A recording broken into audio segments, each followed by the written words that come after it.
And now for your sports news, we'll go by NTD's Dave Martin. Dave, we've got some baseball and NBA news, but let's start in the Olympics. 8 medals were up for grabs today. How did the Team USA do? They did well today, Tiff. 5 more medals for Team USA, including a pair of golds. Now, first off, Ryan Cochran-Siegel took silver in the men's alpine skiing Super G competition. Now, FYI, his mom actually won gold in skiing back in the '72 Winter Olympics, so quite a family affair there. In the women's freestyle skiing, Team USA went second in the women's moguls, with Elizabeth Lemley taking gold in her first Olympics, while teammate Jalen Koff, who got silver in this event 4 years ago, was right behind her with another silver again. So congratulations to those two. In the men's 1,000-meter speed skating competition, Jordan Stoltz, who's already the world record holder in this event, continued his dominance, taking home the gold and setting an Olympic record in the process. Very thrilling race there at the end. Finally, in figure skating, Team USA's Evan Bates and Chalk Madison took silver in this day's free dance competition, narrowly missing out on gold, which was won by France. So if you look at the medal leaderboard here, Norway still in front with 7 golds and 13 medals overall. But USA coming up here now, 4 golds, 6 silvers, 2 bronze. The host country, Italy, 7 bronze there. They've got just as many medals total as Norway. And you know what, Tiff, when we were doing this yesterday, even though it said Norway there and it said Norway in my notes, I think I said Sweden actually was leading. So as always, believe the graphic instead of me. Just an FYI there. The main point is today, USA is in the top 3. Number 2 right now. Very impressive. We still got, 3/4 of the way to go, but it's a pretty good start. It is. Elsewhere at the Winter Games, though, earlier we mentioned on Monday that American skier Lindsey Vonn was still in the hospital after her crash Sunday.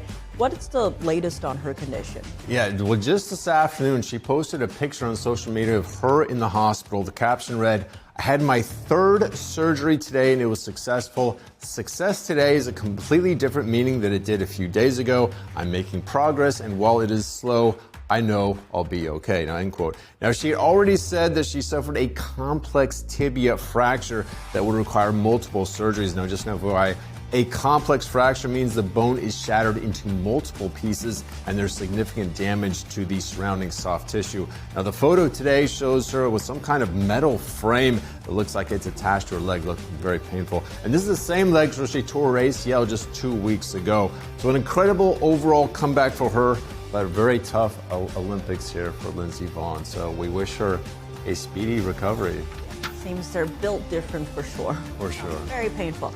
Moving to baseball news, though, spring training started this week, and we already have some significant injuries to report. Yeah, almost all of them have the same injuries. A little strange here. 3 very important players all have hamate bone injuries, starting with Arizona All-Star outfielder Corbin Carroll, who suffered a broken hamate bone in his right hand yesterday during batting practice. Now, he had been in line to play for Team USA in the upcoming World Baseball Classic.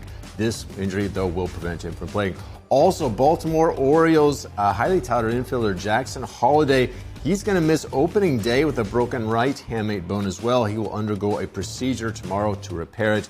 And Mets All-Star shortstop Francisco Lindor, he was scheduled to undergo surgery today for a stress fracture in the hamate bone of his left hand. Now, he's expected to be out for about 6 weeks. That puts his opening day in jeopardy as well. Now, the Mets did sign All-Star shortstop Bo Bichette in the offseason, but it sounds like he's learning third base right now, according to manager Carlos Mendoza, so it's unclear who will man shortstop while Lindor was out. But Tiff, the hamate bone is right there in your palm, so you can see when you have especially have the bat that's going to be grinding right up against it, can be kind of painful. You're swung the bat a lot. Kind of painful. Yeah, it can be pretty painful. Sounds very painful if it's broken, of course, but you can definitely feel it if you swing the bat enough. I mean, yikes! New year and new injuries.